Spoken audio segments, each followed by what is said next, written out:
see, you can put Ghana now on the same pedestal with US democracy, the way Biden congratulated Trump after a very, very nasty, controversial election. That is the essence of democracy.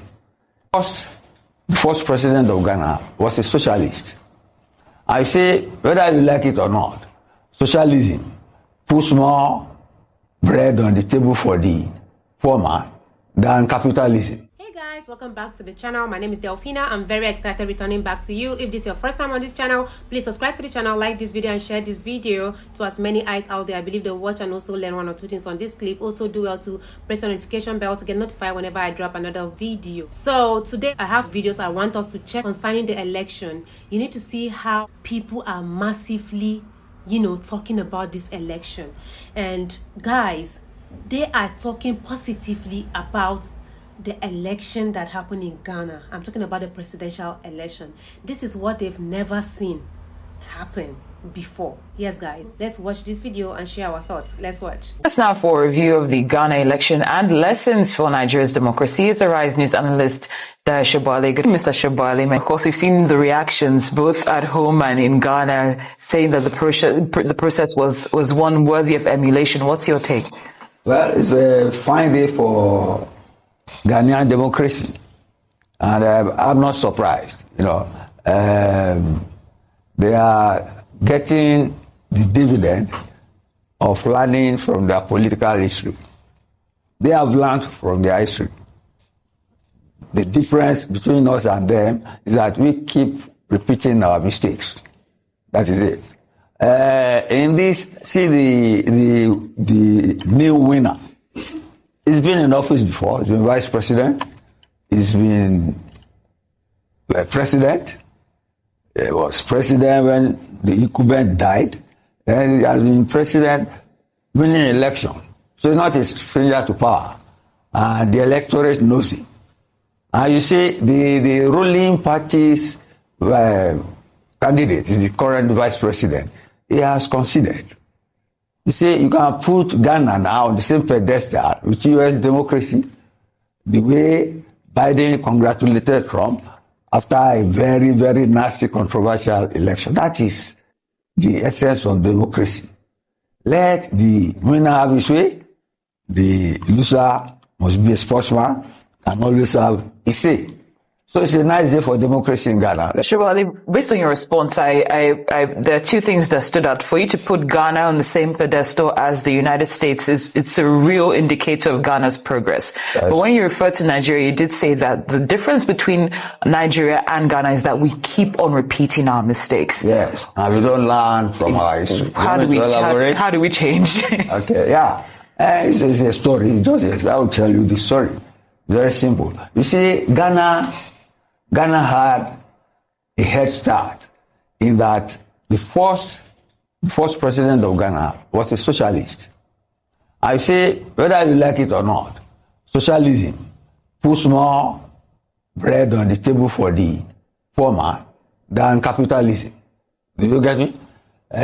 Capitalism is like philanthropy for the poor. You get me? So that you can sleep well, just give them some crumbs. But you see, socialism tends to create a more equitable field for inclusion and equity and fairness. Kwame Nkrumah was the first. He was elected from prison. Get me? Made prime minister. But he was a political ideologist to the left. It was during the time of the Cold War when the West and the Soviet Union were competing for influence. And they went east. Many African leaders like that, Sekou, who abhorred him when he was eventually exiled in Guinea, they were all of the left. You get me? They were pro-Soviet Union and anti-United States and others. And you see, that has made them to learn the lessons of accountability, transparency, you get me, for a legitimate government. And then again, there is this dark side of Ghana. Corruption was made most undesirable by Jerry Rawlings when he one day killed 3 former heads of state in the military. Because the military came in and they became corrupt. Where are you buying from now? I always buy from Alibaba.com, where I get great deals at factory prices. Fufu, Atampong, Afrifa, actually the one they buy Rollins.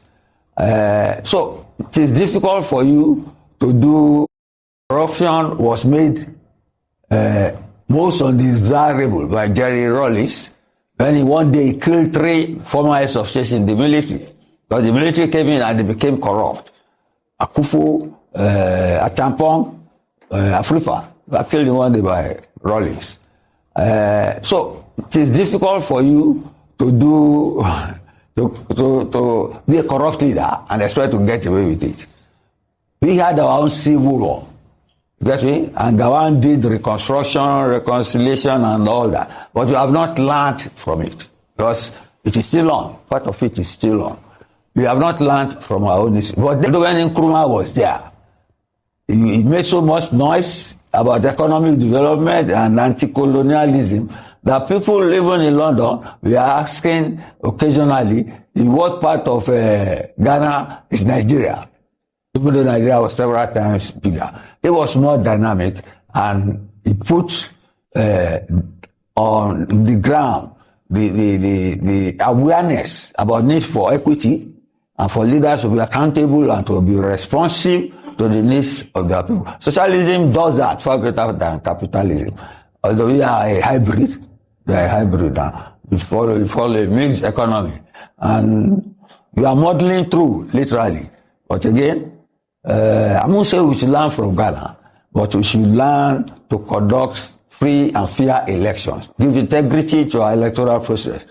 Get me? But we know the reputation of our electoral process and the reputation of that of Ghana. They are not incomparable. Although, in terms of magnitude of problems, we have far, far more problems than they. Shivali, so many things you've highlighted. We have more problems. The magnitude of problems, we have a lot more. But you said that you are still clinging to hope in spite of the situation of our electoral process. So what are those indicators that keep your hope alive? What do you see in place right now that's still keeping your hope alive in our process that we might be able to build from? So we should be striving at making the election fair, transparent, open, in terms of how people vote, in terms of how votes are counted, in terms of announcement of results. And we should discard this. You haven't heard of any peace commission for the Ghana election. We always had that in place because a candidate who lost 3 times before became head of state, once threatened would bring down the whole country before he became president. Nobody has said that. You can see what happened in Ghana. Somebody who's been in and out, and then the incumbent, the candidate of the incumbent is lost out and has considered. That's democracy. That's legitimacy. This is really an amazing video when someone who is educated talk, So this is a politician from Nigeria talking. Why can't we have such people as presidents? Why can't we? But rather, the kind of people we vote for, it's only in Nigeria I see uneducated people leading the educated. It's only in Nigeria. Look at the way this man spoke about Ghana. I know he's wishing that he's from Ghana. You could see from his face that, oh my God, I wish this kind of election happened in my country. That is everything we are wishing for as a Nigerian. I wish this kind of election happened in Nigeria. Guys, but I'm so happy. I'm so happy that I was part of this election. I'm so happy that I witnessed the election with my eye, of course. I wasn't away for somebody to tell me. I witnessed it myself. So it's amazing. It's very, very beautiful seeing professors and other people, talking about this election. Unlike that, the INEC chairman who came and was talking about things that is not even relevant. These are people that should be in power, but we Nigerians prefer to select people like Yakubu, the INEC chairman, who came to Ghana saying something that is irrelevant to what we want to know. We want a better Nigeria, and he's here telling us that the Ghanaians are learning from the Nigerians electoral. Now, not be waiting we want here be that. We want a peaceful election. Let it happen once in Nigeria. Guys, let me know what you think about this video in the comment section below. Do well to like, subscribe to this channel, like this video, and share this video to as many eyes out there. I believe they'll watch and also learn one or two things on this clip. I love you guys always. Bye.